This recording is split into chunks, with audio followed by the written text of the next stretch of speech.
a sort of deep association with the Indian startup ecosystem. I run a program called Young Turks. It is perhaps the world's longest running show on startups and entrepreneurship. It just turned 22.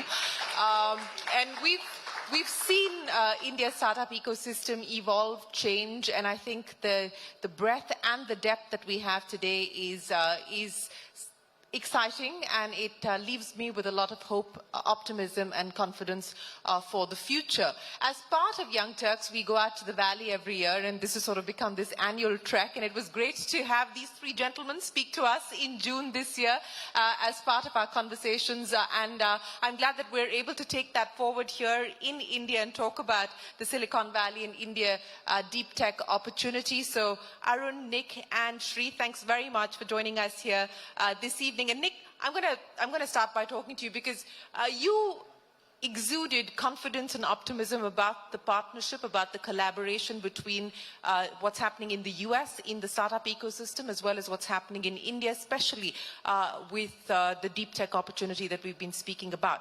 But let's talk about investments. You've got assets under management of $1 billion plus at this point in time. You were talking about upping your India funding considerably. You were also looking at fundraising.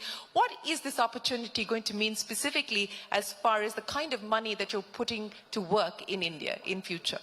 Yes, so we've made over the past few years, we made about 15 investments in India so far. And I want to give a little background first, and I promise I'll answer your question. You know, I remember when we started a company, we decided that deep tech in India was something we wanted to do. So in our very first fund, we started and we invested, the first investment we did in India was a semiconductor company. And that was because of the confidence that we had in the talent in India in the deep tech space.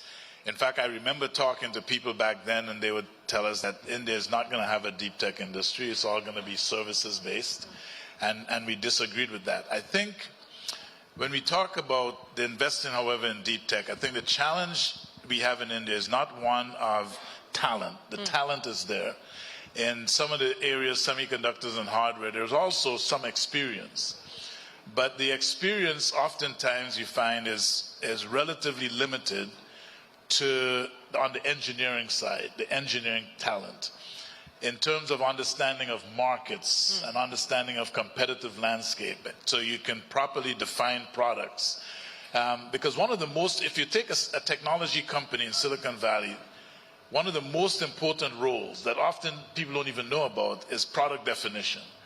These are the people who understand the competitive landscape, understand the market opportunity, and are able to define a product that is going to win in the marketplace. And that doesn't just mean having a knowledge of the technology and a knowledge of the application, but a knowledge of the competitive landscape. So when Sriram and others have mentioned that you can't build a technology business just within the borders of your country, that is true. You have to understand all of the technology landscape, because technology is a global market. And so one of the areas where I think that linkage between India and the US, Silicon Valley and India can work, and where the VCs come in, is helping to bring some of those types of knowledge to the Indian opportunities, because the talent is here. Also helping to develop management. I think I don't know if Ankit is still here from Idea Forge, but I think if you look at some of these investments, whether it was Idea Forge or our Semiconductor, which were our two first exits in India, I think the role that the people who came out of the Valley played in helping them to understand what it takes to build a technology business, I think was essential in helping them to be successful. Because I've said publicly many times that companies don't fail because they run out of money. Yeah. Companies fail because of the reason why they run out of money. You have to take one step backward. Just like, you know, everybody dies from heart failure, but that doesn't mean the failing of the heart was the cause of the death. And so that's another area that I think the Silicon Valley connection can bring, which is helping these young startups to understand and avoid some of the pitfalls. The ability to anticipate and avoid problems versus the ability to get out of problems because you're really smart and you could work your way out of it. So I think a lot of the value that the Silicon Valley connection brings has to do with experience. What's changed from a regulation point of view, how facilitative is the regulatory framework now to encourage this deep tech opportunity? Well, you know, I think the premise of your question is that the changes that are happening are reactionary, which I don't think is the case. Because I think in deep tech, if you know, this is not new. In fact, as you were talking about, you know, Nick having experience in looking at deep tech stuff long time ago, you know, I used to work for Wipro. And, you know, Dr. Mitta here, who is here, he was the CTO at Wipro. And I was this young college kid that came out of Indian Institute of Science. I walked into his office and demanded a job. And he, out of pure grace, accepted to take me in. And, you know, I think I still owe him something for that. But the reality is, at that time, I used to work in his group, working on X.25, FTP over TCP IP. I mean, these are just jargons. If they are jargons now, you can imagine how it was then. Yeah. But the point I'm trying to make is that even in those days, there was a very keen desire and almost, you know, manic curiosity of young people, you know, me included, to want to know and do the cutting edge stuff. We didn't think that it was called deep tech. We didn't think it was called cutting edge. We just thought it was cool. And we thought that nobody else was doing it. And in fact, Wipro had two different companies. One was called Wipro Systems, which is what has eventually become what Wipro is today. Yes. And Wipro Technology, you know, WITL, it was called, Wipro Technology Limited. And that's where all the cool stuff happened. And I was in R&D, and I didn't know anything. But the point that I'm making is that the deep tech evolution that has happened, somehow people tend to conclude that this is something new that is happening. It is not. At those days, people are programming on 68,020 machines, Motorola machines. And I know I'm dating myself now, but the reality is that was the cutting edge then. So there is an inherent possibility and curiosity that exists in India. And the reason why that is germane to the question that you're asking about regulation is that these sorts of questions have been asked by lots of other countries. Everybody knows what the regulatory policy is. And as I think it was mentioned by Ami in the prior panel, as it relates to what Israel does. So you have to make, it's not just about AI or semiconductors that you have to worry about. You have to worry about a host of things. Capital flows.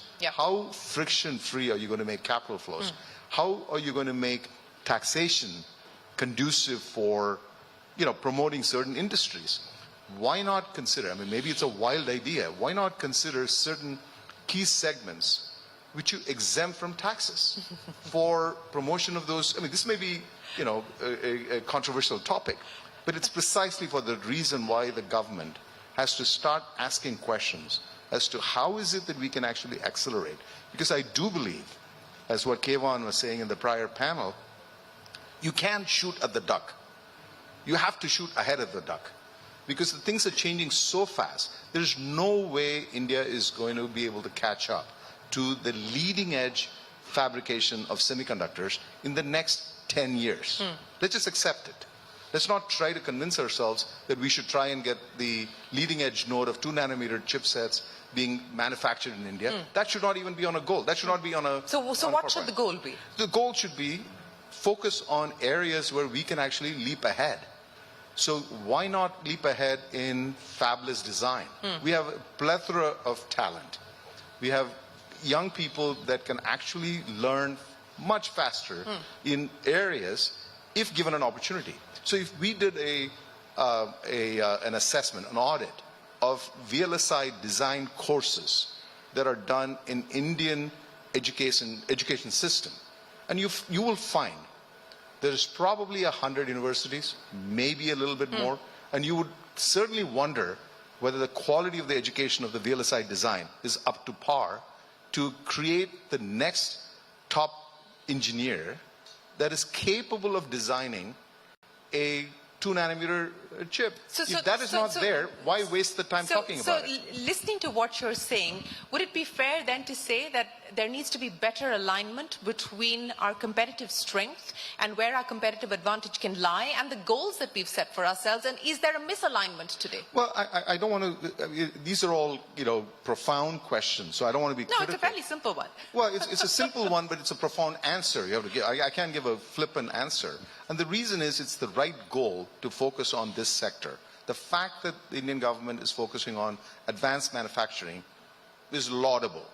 Now, within that, you have to double-click on it and say, what are the areas where you can really get an that's my advantage? question. So that's my question. So the question there is, let's look at fabulous design of all kinds of, of chips in telecommunications, in mixed signal, in RF, all sorts of areas. Let's focus on that. In manufacturing, you can focus on N-2, N-3 products. You take an average Apple phone, Apple 15, it doesn't have a 3-nanometer chip in every one of those components. There are a whole bunch of components that are 22 nanometers.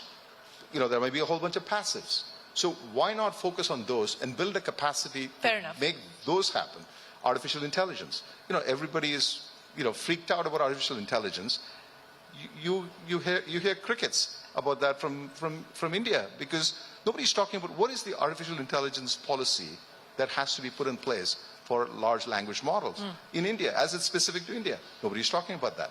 So there are areas where India can really leapfrog the dialogue and the narrative on what is needed in innovation, which I think is an opportunity that could be missed. As you look at the opportunity that lies ahead and perhaps some of the things that we need to be mindful of from the ecosystem's perspective, both at the government level, the founder level, as well as the investor level, what is it that you would like to put down?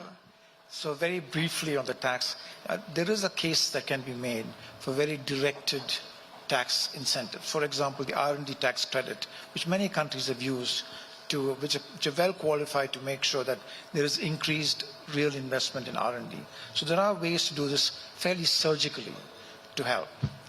Coming back to broader situations, I would call out a very positive feature that we can see around the country today in terms of the support that entrepreneurs are getting from educational institutions, the IIT Bombay, IIT Madras. Today we had a panel where we had folks on the panel who were supported by the IITs.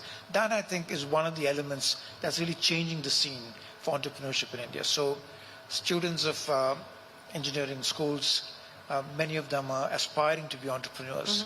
We had someone on a panel today say that at IIM Bangalore, the top jobs that people are looking for are not in companies. They want to go and start ventures. So those are changes that I see in the system that are very, very helpful.